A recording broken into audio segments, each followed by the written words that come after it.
哋呢個叫零舍煲陣。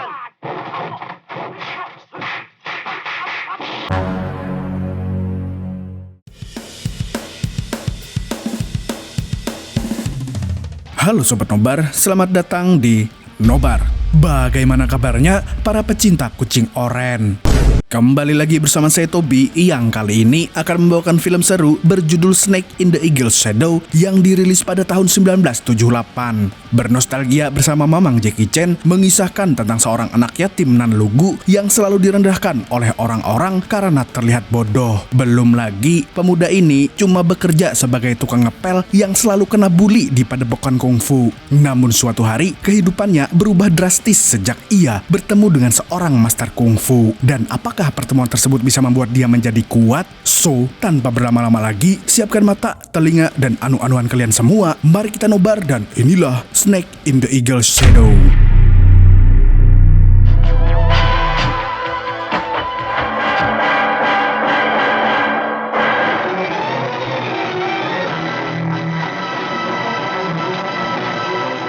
Di awal film, kita diperkenalkan dengan dua pemimpin padepokan kungfu dari klan ular dan klan elang. Dua klan ini sudah berseteru selama puluhan tahun. Diceritakan bahwa 3.000 anggota klan ular telah dibantai oleh klan elang. Hal tersebut membuat Guru Chow yang merupakan pemimpin klan ular ingin balas dendam. Sedangkan Guru Shang atau biasa disebut Samidi sangat ingin menghabisi anggota klan ular yang masih hidup. Konon kabarnya hanya ada dua anggota yang tersisa, yaitu Pai Chang Tien dan Cao Cici. Setelah berbasa-basi, dua guru besar itu pun berduel.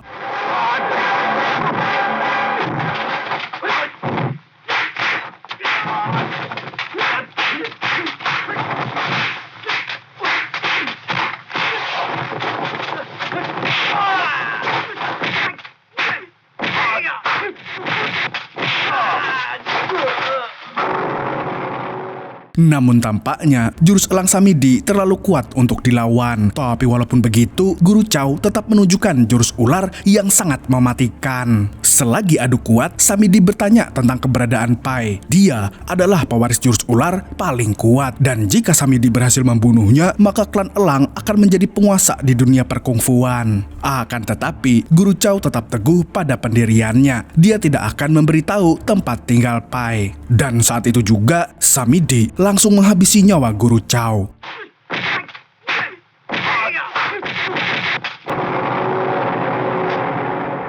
Kemudian kita diperkenalkan dengan sosok kakek lincah yang ternyata adalah Pai Chang Tien. Dia sedang sibuk membasmi lalat dengan jurus ularnya.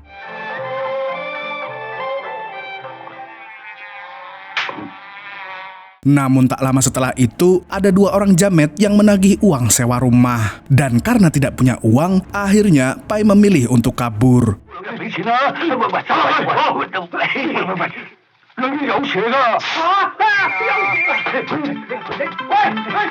Tapi saat sudah berada di luar, dia langsung dikeroyok oleh para jamet. Dan mau tidak mau, kakek lincah itu pun menunjukkan tajinya.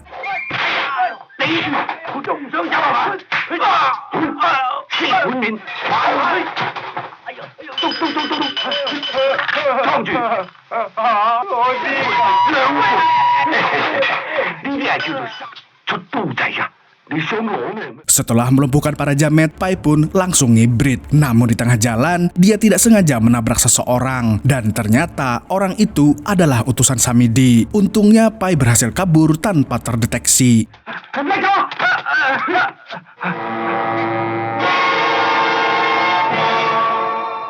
Scene kemudian beralih ke padepokan Hung Tai. Di padepokan ini ada seorang tukang ngepel yang bernama Chien Fu. Dia adalah seorang yatim piatu yang sangat malang. Dan meskipun tinggal di padepokan, pemuda ini sama sekali tidak bisa gelut. Yang bisa dia lakukan hanya meniru gerakan kungfu. Hal tersebut pun kerap membuatnya dibully.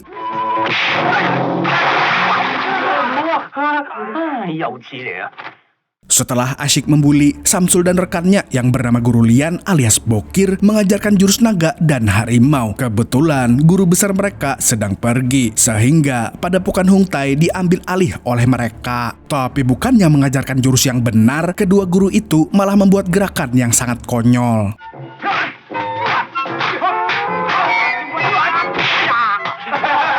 Kelakuan absurd mereka pun ditertawakan oleh para murid. Karena tidak terima jadi bahan tertawaan, Samsul akhirnya memanggil Qianfu. Dia ingin menjadikannya samsak hidup untuk melampiaskan kesalahannya.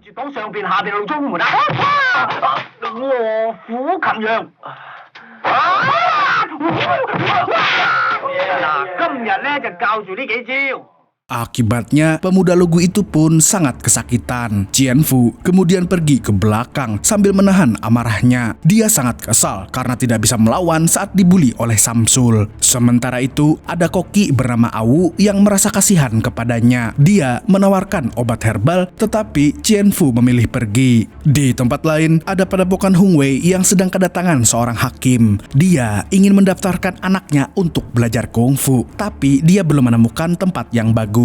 Mendengar hal itu, pemimpin Hung Wei yang bernama Zhu langsung melebih-lebihkan padepokannya agar anak hakim mau belajar di sana. Namun, anak hakim yang tambun itu tidak percaya dengan omongan Zhu. Dia menginginkan sebuah bukti. Jika murid Hung Wei bisa menghancurkan batako dengan tangan kosong, maka dia akan masuk ke padepokan tersebut. Alhasil, Zhu pun langsung menyuruh muridnya untuk melakukannya.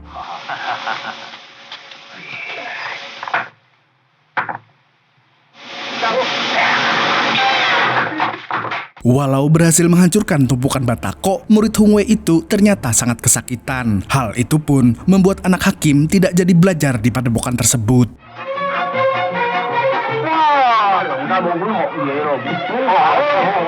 Zhu dan murid-muridnya lalu membujuk Pak Hakim dan anaknya, tapi mereka tetap tidak mau. Kemudian, Zhu melihat sosok Pai sedang duduk di depan padepokan. Dia pun langsung menyalahkan Pai dan menganggapnya pembawa sial. Oleh karena itu, dia menyuruh muridnya untuk mengusir kakek tua tersebut.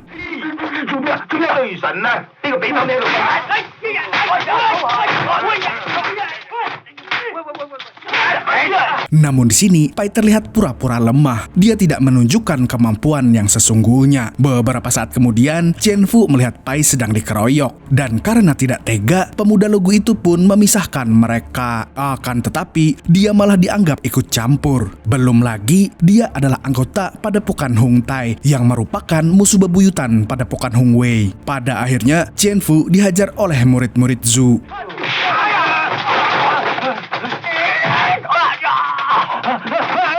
Melihatnya kewalahan, Pai pun jadi tidak tega. Dia akhirnya membantu Qianfu melawan mereka semua.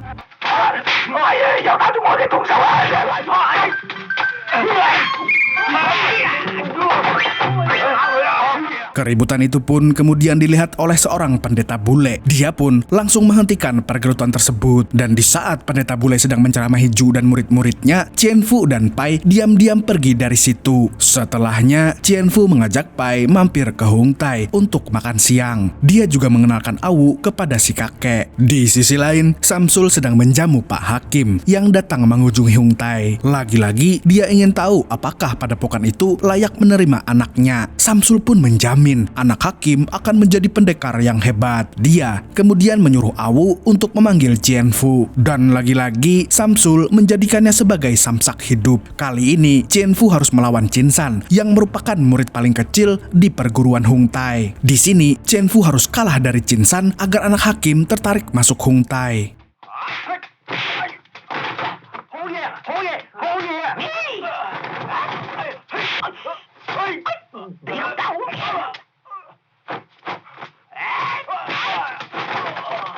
Akibatnya, Qianfu terluka cukup parah dan melihat itu, Pai pun merasa sangat prihatin. Awu lalu menjelaskan kalau Qianfu adalah samsak hidup bagi guru Samsul. Dia tidak pernah dihargai, apalagi diajari kungfu dengan benar. Karena merasa iba, Pai berusaha menghibur sekaligus mengajarinya gerakan kungfu. Namun, dia tidak langsung berterus terang kepada Qianfu. Kakek lincah itu memulainya dengan sebuah mangkok mie ayam.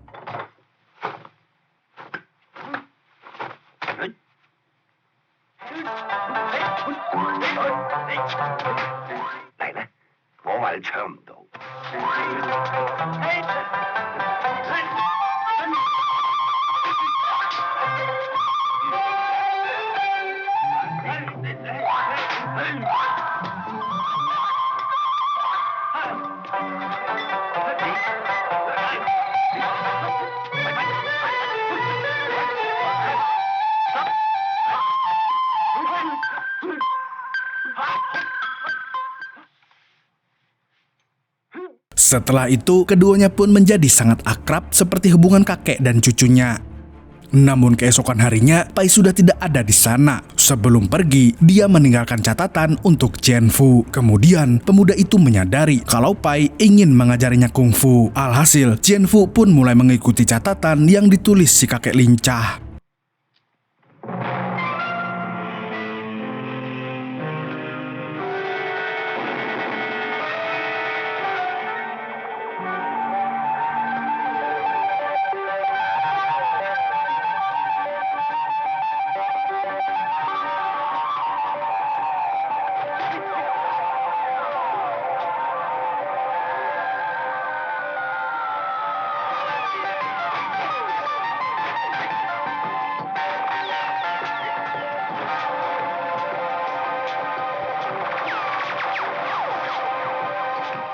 Di sisi lain, Pai berkunjung ke rumah temannya, yaitu Cao Cici. Namun ternyata Cao entah pergi kemana. Dia justru disambut oleh utusan Samidi yang bernama Pai Jo. Dengan begitu, pewaris jurus ular yang tersisa hanya tinggal Pai seorang. Pai Jo pun tidak ragu-ragu untuk menyerangnya.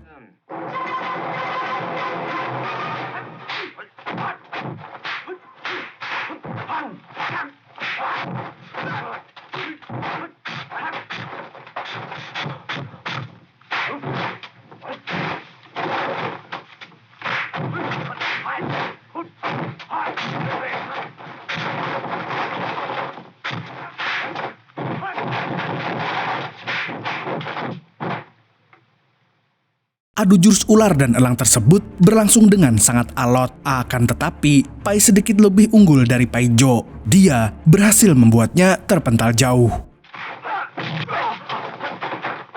Namun ketika akan hendak kabur, tiba-tiba Pai dihadang oleh pendeta bule. Dan tak disangka-sangka,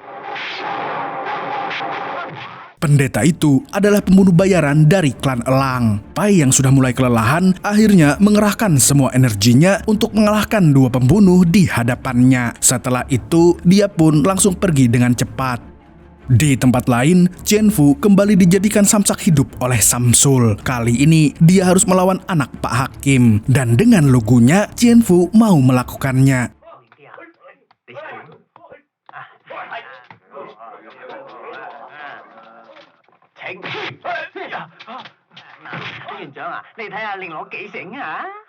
Lama-kelamaan, dia merasa kesal karena selalu direndahkan. Akhirnya, Jianfu bangkit dan melawan anak hakim dengan gerakan yang diajarkan oleh Pai.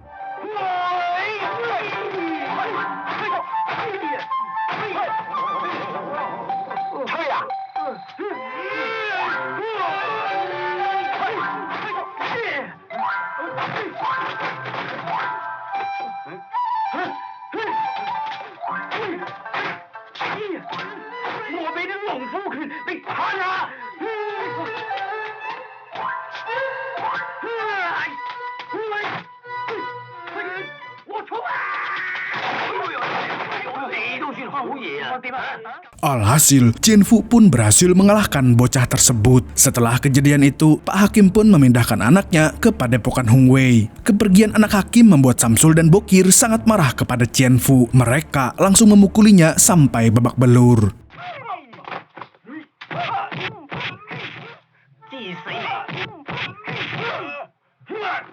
Kemudian, pemuda malang itu diusir dari Padepokan Hongtai. Saat Jianfu sedang melampiaskan kemarahannya, tiba-tiba dia melihat Pai yang terluka parah.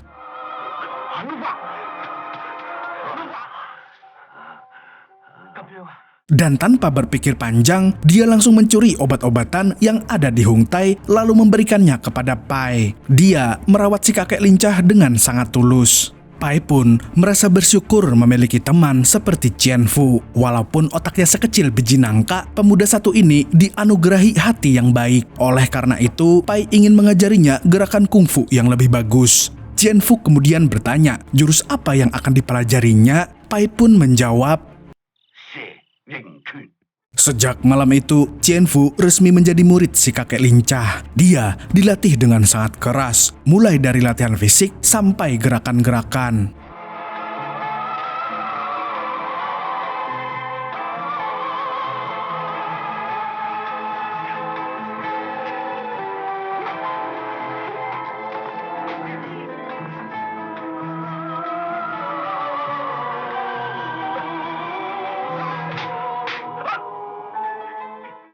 Hari demi hari pun berlalu dan Qianfu mulai menguasai jurus ular yang diajarkan oleh Pai. Kakek lincah itu memastikan agar Qianfu bisa menjadi pewaris jurus tersebut agar klan ular tidak sampai punah. Di sisi lain, Qianfu juga tidak mau lagi menjadi bahan ledekan orang.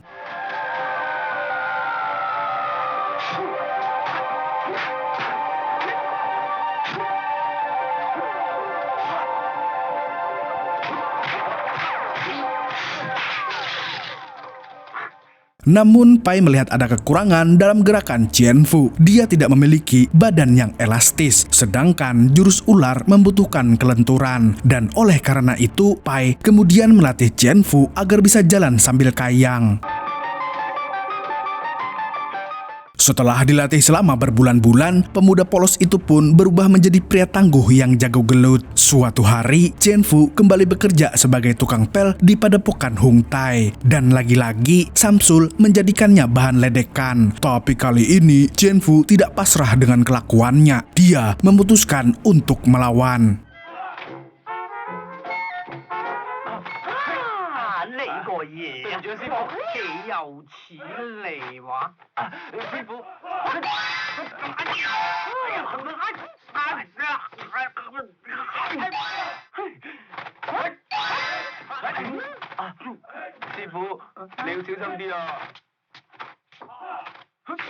Kemudian, padepokan Hung Tai kedatangan tamu tak diundang. Dia adalah anggota Hung Wei yang bernama Sui. Dia baru saja menjuarai lomba kungfu tingkat provinsi. Tujuannya datang ke Hung Tai adalah karena padepokan tersebut tidak mengucapkan selamat kepadanya. Oleh karena itu, dia menantang murid-murid di sana. Mendengar hal itu, Samsul dan Bokir pun sedikit takut. Tapi karena ini masalah harga diri padepokan, akhirnya mereka berdua mau melawan Sui.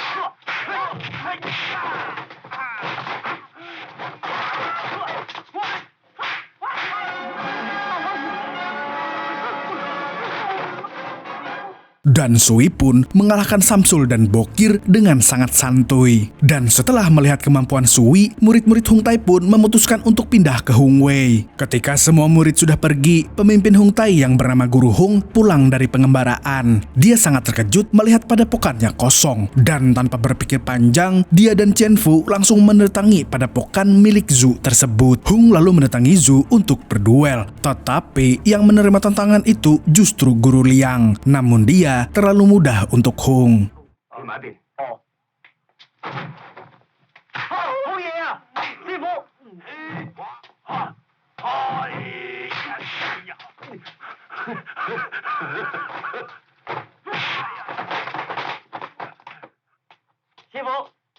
Setelah menumbangkan Liang, kini dia ditantang oleh Sui. Hung sama sekali tidak takut dengan kemampuannya. Justru, dia tidak sabar untuk mengalahkan juara provinsi tersebut.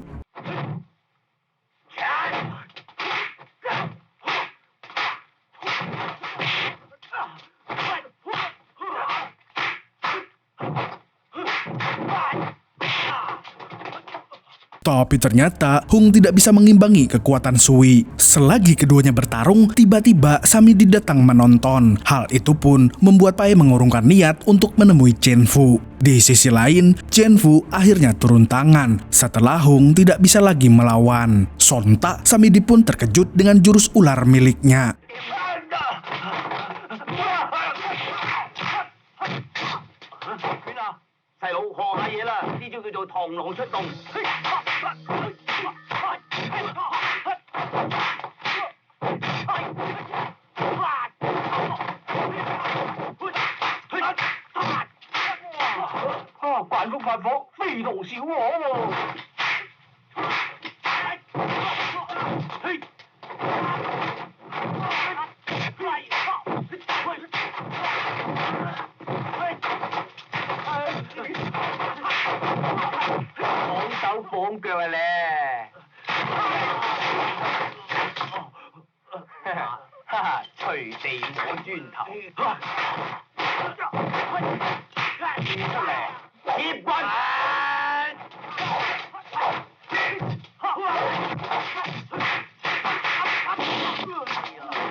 Dan berkat kemenangan Qianfu, murid-murid akhirnya mau kembali ke padepokan Hung Tai. Setelah berhasil membawa nama baik Hung Tai, Qianfu pun kembali ke kamarnya. Awalnya, dia ingin menemui Pai. Akan tetapi, si kakek lincah telah pergi. Gurunya itu juga meninggalkan sebuah surat dan kitab kungfu. Karena merasa khawatir, dia memutuskan untuk mencarinya di tempat persembunyian. Namun Qianfu justru bertemu dengan Samidi di sana. Pria berkumis baplang tersebut mengaku sebagai rekan seperguruan Pai. Tapi karena Qianfu tidak percaya, mereka berdua pun bertarung menggunakan jurus ular.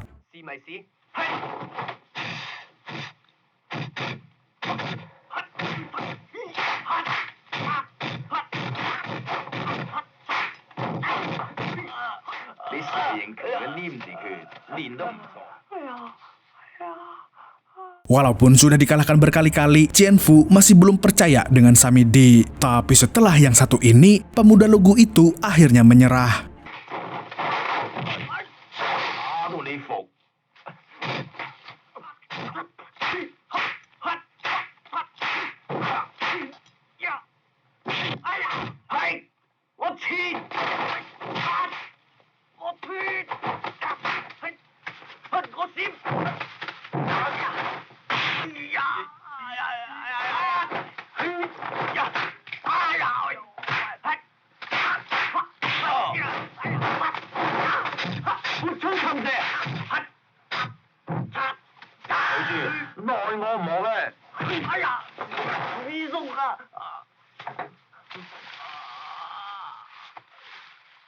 Lalu Qianfu bertanya kepada Samidi, kenapa jurusnya berbeda dengan Pai. Lantas dia berbohong dan mengatakan bahwa nantinya Qianfu akan diajari jurus tersebut. Selepas mengobrol, Samidi langsung menanyakan keberadaan Pai. Namun Qianfu sendiri tidak tahu. Lalu dia berjanji akan mengabari Samidi jika gurunya pulang.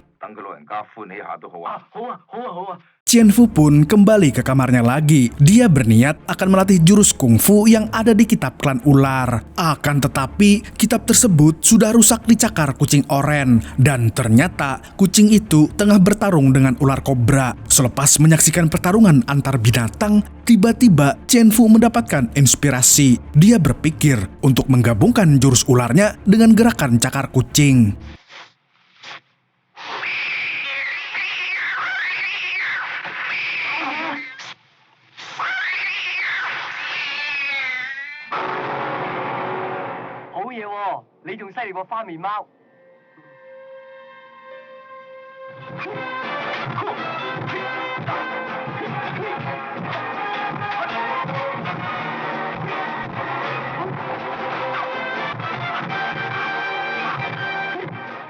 Di tempat lain, Pai sedang berada di sebuah bukit. Dia berniat ingin bertemu dengan Cao Cici, tetapi sahabatnya itu telah tewas digantung. Dan tiba-tiba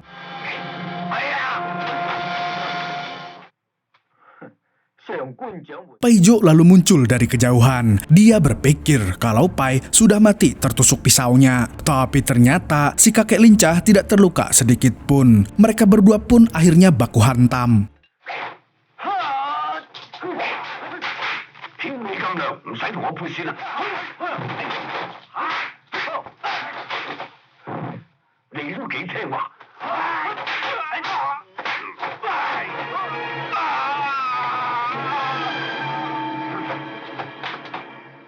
Dan Pai berhasil mengalahkan Pai Zhou hanya dalam waktu 1 menit. Selepas bertarung, Pai langsung menemui Qianfu. Di pihak lain, Awu sedang membuatkan teh panas untuk murid dan guru itu. Tapi entah kenapa, dia juga memasukkan racun ke dalamnya.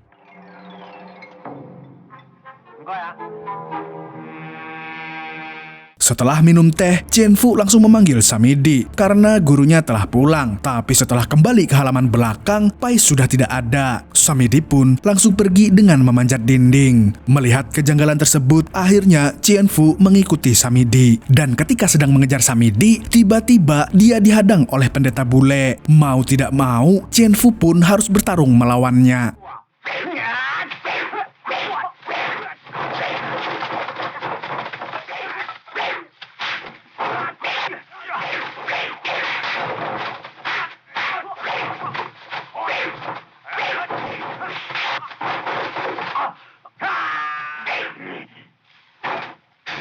Namun karena pendeta bule menggunakan pedang, Qianfu sedikit kewalahan menghadapinya. Oleh karena itu, dia pun mengerahkan jurus kombinasi ular dan cakar kucing.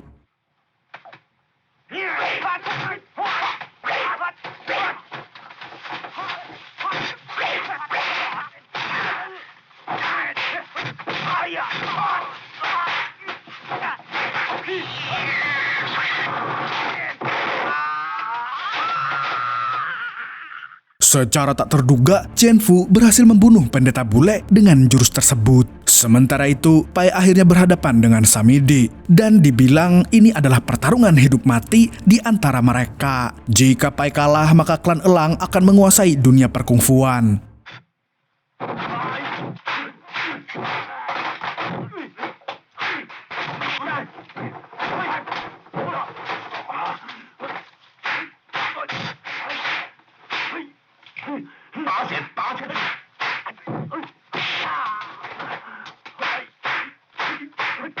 Sayangnya, asam urat Pai tiba-tiba kambuh, dan hal itu dimanfaatkan oleh Samidi. Alhasil, si kakek lincah terluka cukup parah. Dalam hal ini, usia memang tidak bisa berbohong.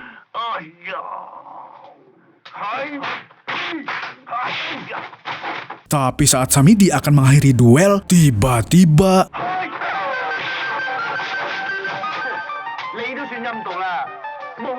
Qianfu tidak akan membiarkan gurunya dibunuh oleh si kumis baplang. Namun di sisi lain, Pai tidak ingin dia melawan Samidi. Si kakek sangat takut kalau Qianfu akan terbunuh. Walaupun begitu, Qianfu tetap akan mengalahkan Samidi.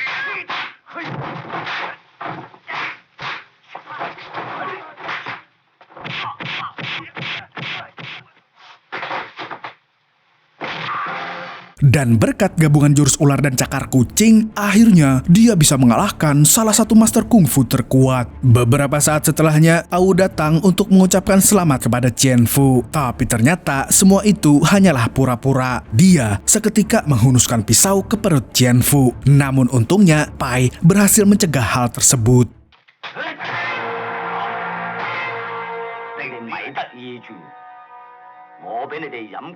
Usut punya usut, Au adalah anggota klan Elang yang sedang menyamar. Dia lalu mengatakan jika Qianfu dan Pai sebentar lagi mati karena teh yang mereka minum telah diracun. Sontak keduanya pun langsung kesakitan.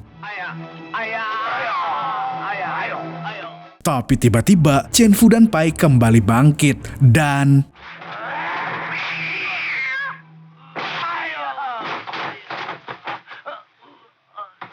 ternyata sebelumnya Qianfu sempat menukar teh beracun tersebut. Alhasil keduanya bisa selamat dari maut. Setelah itu mereka berdua pun meninggalkan Au yang sedang sekarat dan berencana untuk mendirikan padepokan dengan nama ular dalam bayangan elang seperti judul film ini. Dan film pun tamat dengan happy ending.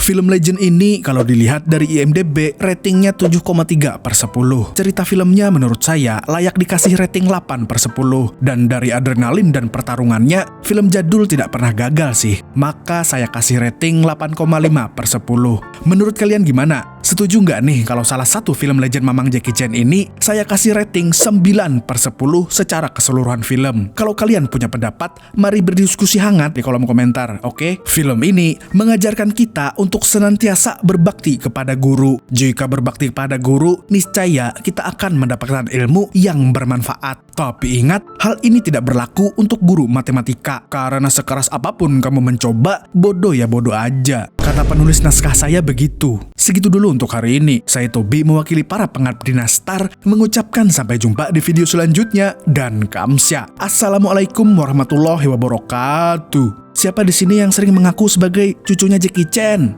dan merasa kalau dirinya punya kungfu? Saya.